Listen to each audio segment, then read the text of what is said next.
નમસ્કાર મિત્રો, standard 12 subject ઇંગ્લિશની અંદર આપણે જોઈ રહ્યા હતા યુનિટ 7 ની અંદર રીડ 1 આપણે જોતા હતા મંકીઝ પાવ, કે જેવી રીતે સાર્જન મોરિસ જે છે એ ઇન્ડિયાથી લંડન પહોંચે છે અને એમના ફ્રેન્ડ જે છે મિસ્ટર વ્હાઇટ એમને આ મંકીઝ પાવ વિશે વાત કરે છે અને એની ઉપર કયા સ્પેલ જે છે એ પણ એને બતાવે છે. ઘણો બધો આગ્રહ કરે છે કે આને તમે નહીં યુઝ કરો, એનાથી ઘણી બધી તકલીફ થાય છે, ઘણું બધું નુકસાન થશે, છતાં પણ મિસ્ટર વ્હાઇટ માનતા નથી અને મંકીનો પાવ લઈ લે છે. બરાબર, હવે આપણે આગળ જોઈએ. After the guest left, guest એટલે મહેમાન. કોણ હતા મહેમાન? Mister સાર્જન Morris. એ ત્યાંથી જતા રહે છે. Mr White held the pav in his hand and said. Held એટલે પકડે છે, કે મિસ્ટર વ્હાઇટ જે છે આ મંકીનો પંજો જે છે એના હાથમાં પકડે છે એન્ડ સેડ અને કહે છે આઈ વિશ ફોર 200 પાઉન્ડ્સ. બરાબર, પાઉન્ડ એટલે લંડનનું ચલણ છે, જેવી રીતે આપણે રૂપિયો છે એવી રીતે ત્યાં પાઉન્ડ છે, અને કહે છે કે આઈ વિશ 200 પાઉન્ડ, મને 200 પાઉન્ડ જોઈએ છે. ઇટ મૂવ્ડ, તે ત્યાંથી ખસે છે. હી ક્રાઇડ, તે બૂમ પાડે છે. Glancing with disgust at the object on the floor, કે પંજો જે છે એ નીચે પડી જાય છે, એ બૂમ પાડે છે. મિસ્ટર વ્હાઇટ બૂમ પાડે છે. ગ્લાન્સિંગ વિથ ડિસ્ગસ્ટ, ઘણો બધો એ સળવળે છે. At the object on the floor, કે આ જે પંજો જે છે એ ફ્લોર ઉપર નીચે પડેલો છે એ સળવળે છે. એઝ આઈ વિશ, કે જેવી મેં વિશ માંગી. It twist in my hand and like a snake, તો એ મારા હાથમાં એક સ્નેકની જેમ, સાપ કેમ આમ તેમ ચાલતો હોય એવી રીતે સળવળવા લાગે છે. ધ નેક્સ્ટ મોર્નિંગ, બીજી સવારે, a gentleman knocked on the door. બીજી સવાર થાય છે એટલે એક સજ્જન માણસ જે છે નોક ધ ડોર, બારણું ખખડાવે છે. I come from Maw and Meggins, your son's employer. જે વ્યક્તિ આવે છે કહે છે કે I come from Maw and Meggins your son's employer, કે તમારો સન જે છે, તમારો પુત્ર જે કંપનીની અંદર નોકરી કરે છે, એમ્પ્લોયર એટલે ત્યાં જોબ કરે છે, એ કંપનીમાંથી હું આવું છું. એ કંપનીનું નામ છે Maw and Meggins, Maw and Meggins. The old lady look surprise, તો એમની જે ઓલ્ડ લેડી એટલે કે મિસિસ વ્હાઇટ જે છે એને આશ્ચર્યથી જુએ છે અને કહે છે કે ઇઝ એનીથિંગ રોંગ, શું કંઈક ખરાબ થયું છે? સી આસ્ક બ્રેથલેસલી, બ્રેથલેસલી એટલે શ્વાસ લીધા વિના તેમણે પ્રશ્ન પૂછ્યો.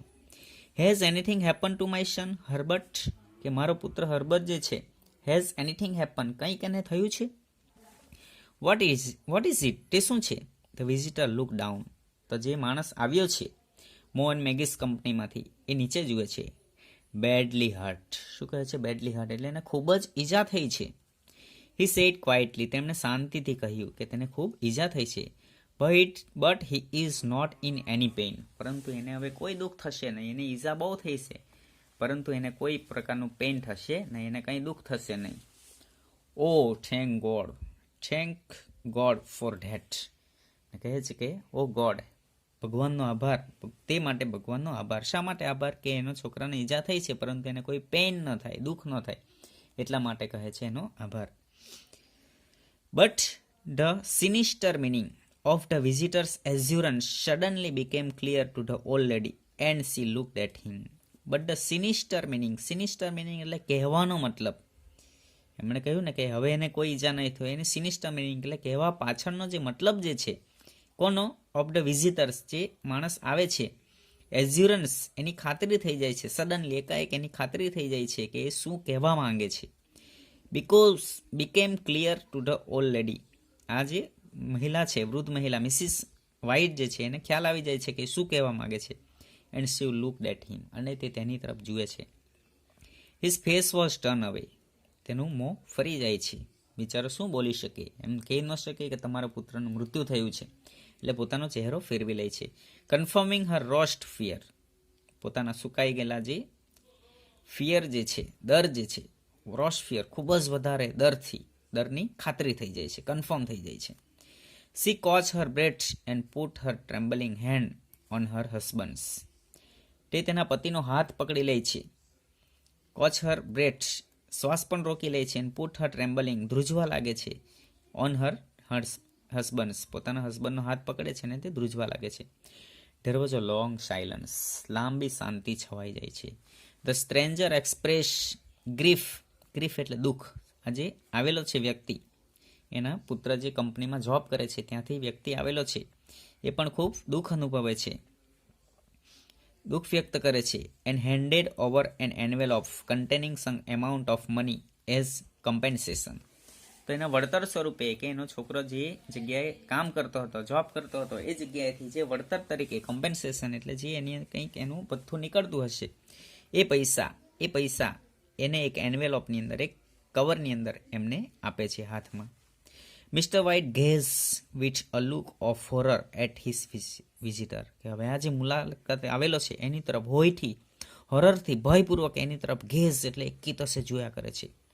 His dried lips CEPT words. Dried lips, એના લિપ્સ એટલે એના હોઠ પણ સુકાઈ ગયેલા છે, મોં સુકાઈ ગયેલું છે, અને સુકાઈ ગયેલા મોંએ એ શબ્દ નીકળે છે. હાઉ મચ, કેટલા રૂપિયા છે? તો પેલો ભાઈ કહે છે 200 pounds, 200 pound. Was the answer, એનો જવાબ હતો. શું જવાબ હતો? કે 200 pound. Mr White found it very difficult to comprehend and become unconscious. હવે મિસ્ટર વ્હાઇટ જે છે, હવે એને સમજાયું કે આ તો મારાથી બહુ મોટી ભૂલ થઈ ગઈ. આ જે મંકીનો પાવ હતો એની પાસે મેં 20 કરેલી કે મને 200 પાઉન્ડ જોઈએ છે, અને એને 200 પાઉન્ડ મળી પણ ગયા. પણ કેવી રીતે મળી ગયા? કે પોતાનો છોકરો ગુમાવીને. એટલે કહે છે કે mister White found it very difficult. હવે મિસ્ટર વ્હાઇટને પોતાના માટે ખૂબ જ કઠિન લાગ્યું ટુ કમ્પ્રિહેન્ડ, આ સમજવું ખૂબ કઠિન લાગ્યું. And become unconscious. અનકોન્શિયસ એટલે મૂર્છિત થઈ જાય છે, બેભાન થઈ જાય છે. કોમ્પ્રિહેન્ડ એટલે સમજવું, અને મૂર્છિત થઈ જાય છે. He was filled with sorrow at the turn of events. હવે આ જે ક્ષણ જે છે, આ જે પ્રસંગ બન્યો એમને, એના માટે ખૂબ જ દુઃખી થાય છે. પરંતુ હવે દુઃખી થવાથી શું ફાયદો થવાનો છે? સમય એકવાર નીકળી ગયો પછી સમય પાછો આવતો નથી. સમય કોઈની રાહ જોતો નથી, બરાબર? એટલે આપણે સમય પ્રમાણે કામ કરવું પડે છે. His wish was granted at the cost of his son's life. એની વિશ તો પૂરી થઈ ગઈ, ગ્રાન્ટ મંજૂર થઈ ગઈ, વિશ પૂરી થઈ ગઈ, પરંતુ એના બદલામાં એને શું મળ્યું? His son's life. પોતાના પુત્ર જે છે, પુત્રનું જીવન એમણે ગુમાવી દીધું. આફ્ટર અ ફ્યુ ડેઝ, થોડા દિવસ પછી, Mrs White had demanded the monkey's paw as she wanted to make a wish and had her son back. હવે મિસિસ વ્હાઇટ જે છે એને કંઈક વિચાર આવ્યો હશે કે આપણે 20 માંગી 200 પાઉન્ડ, તો આપણને તો 200 પાઉન્ડ મળી ગયા. હવે મારે એવી 20 માંગવી છે કે મારે મારા પુત્રને ફરીથી જીવિત કરવો છે.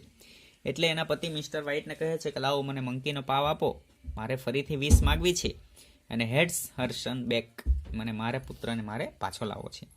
આઈ વોન્ટ ઇટ, મને તે જોઈએ છે. સી સેડ, તેણે કહ્યું. વાય, શા માટે? મિસ્ટર વ્હાઇટ એને પૂછે છે કે શા માટે તારે જોઈએ છે? આઈ only just thought of it, મને ફક્ત આનો એક વિચાર આવ્યો છે. C sad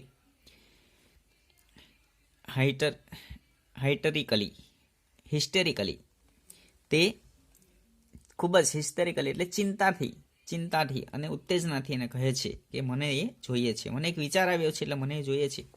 the other two wishes, કે આપણે તો હજી 2 વિશ માંગવાની તો બાકી છે. Why didn't I think of it before, કે why didn't I think of it before, કે મને આવો પહેલા વિચાર કેમ ન આવ્યો? મારે 2 વિશ માંગવાની બાકી છે, તો મને પહેલા વિચાર આવી ગયો હોત તો મેં પહેલા જ માંગી લીધી હોત વિશ. સી રિપ્લાઇડ રેપિડલી એટલે ખૂબ જ ઝડપથી તેમણે જવાબ આપ્યો. વોટ વિશ, કઈ ઈચ્છા? હી આસ્ક, તેમણે પૂછ્યું, મિસ્ટર વ્હાઇટે પૂછ્યું કે તારે કઈ ઈચ્છા માંગવી છે? વિશ અવર બોય એલાઇવ અગેન, ફરીથી આપણે આપણા પુત્રને જીવન કરીએ. બ્રિંગ હિમ બેક, તેને પાછો લાવી દે. Cried the old woman. હવે આ મહિલા જે છે તો પોતાનો પુત્ર છે, અને પોતાના પુત્રનું મૃત્યુ થાય એટલે માતાનું હૃદય તો એકદમ દ્રવી ઉઠે છે. એટલે એમ કહે છે કે મારે મારા પુત્રને ફરીથી જીવિત કરવો છે, એટલે મારે આ વિશ માંગવી છે, એટલે મને આપો. Mister White explain that not only had Herbert been dead 10 days, but also that his body had been decayed beyond recognition. તો મિસ્ટર વ્હાઇટ એને કહે છે કે that not only Herbert been dead, કે ખાલી હર્બર્ટ મૃત્યુ પામ્યો એવું નથી, એના દિવસ કેટલા થઈ ગયા? 10 દિવસ થઈ ગયા. 10 દિવસથી તો મૃત્યુ પામેલો છે. But also that his body had been decayed એટલે સડી જવું, એની બોડી પણ 10 દિવસમાં તો સડી ગઈ હશે. બિયોન્ડ રેકગ્નિશન એટલે એને આપણે ઓળખી પણ ન શકાય એવી રીતે એની બોડી તો સડી ગઈ હશે. But his wife pull him towards the door, પરંતુ એની પત્ની જે છે એને દરવાજા તરફ ધક્કો મારી દે છે. કોને? મિસ્ટર વ્હાઇટને દરવાજા બાજુ ધક્કો મારી દે છે.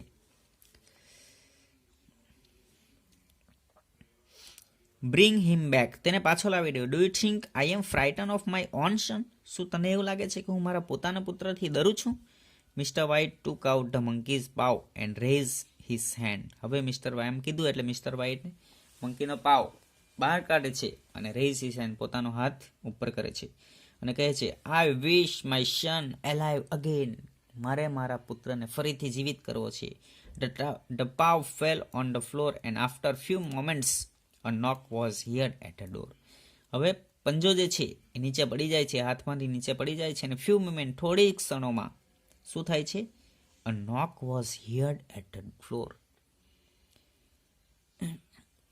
અવાજ સંભળાય છે. ફ્લોર છે, અહીંયા શું આવશે? ડોર, બરાબર, બારણા પાસે અવાજ સંભળાય છે. હુ કુડ ધેટ બી, તે કોણ હોઈ શકે? એન્ક્વાયર મિસ્ટર વ્હાઇટ, એન્ક્વાયર એટલે પૂછવું. મિસ્ટર વ્હાઇટે પૂછ્યું, કોણ હોઈ શકે? કે આ ક્ષણે અત્યારે ઘરે કોણ હોઈ શકે? That must be my son, તો ચોક્કસ મારો છોકરો જ હશે, મારો દીકરો જ હશે.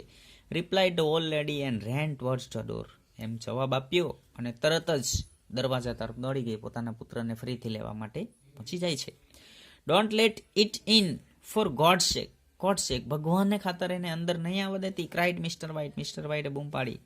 સ્રેવિંગ ઇન ફિયર, સ્રેવિંગ ધ્રુજી રહી.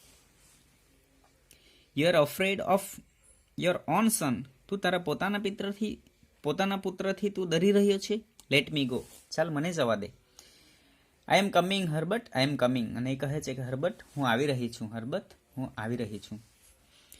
Mister White search frantically for the monkey's paw. Frantically એટલે કે ખૂબ જ ઉતાવળથી, ઝડપથી.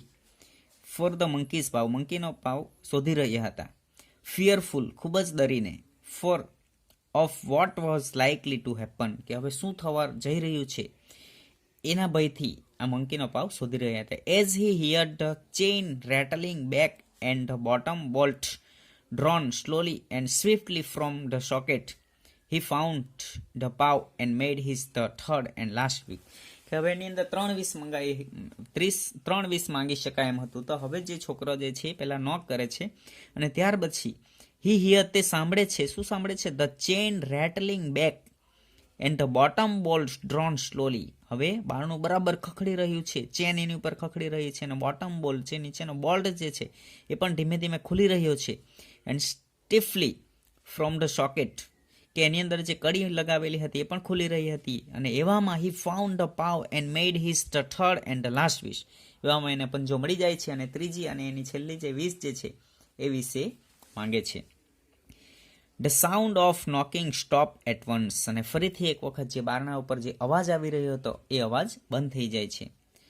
Do its echo could be heard within the house, અને ઘરની અંદર ફક્ત એનો પડઘો સંભળાઈ રહ્યો હતો. Suddenly there were sound of cracks and thunder, કે એકાએક ત્યાં ક્રેક્સ એન્ડ થંડર એટલે વીજળી અને એનો જે કડકડાટ જે છે એનો જ અવાજ આવી રહ્યો હતો. ધ હાઉસ સ્ટાર્ટેડ કોલેપ્સિંગ, હવે એમનું ઘર જે છે કોલેપ્સિંગ એટલે તૂટી પડવું, હવે એનું ઘર પડવા લાગે છે. The roof walls and staircase started falling, પહેલાં તો છાપરું પડે છે, દિવાલ પડવા લાગે છે, એના દાદર છે એ બધું જ ઘરની અંદરથી ધીમે ધીમે ડાઉન નીચે પડવા લાગે છે. They rush towards the ground and sighed in disappointment and then ran towards main gate of the villa. હવે પોતાનું ઘર છે, પોતાના ઘરમાંથી રશ ટુવર્ડ્સ, બંને જણા ભાગી જાય છે, ટુ ધ ગ્રાઉન્ડ, કે આંગણામાં આવી જાય છે.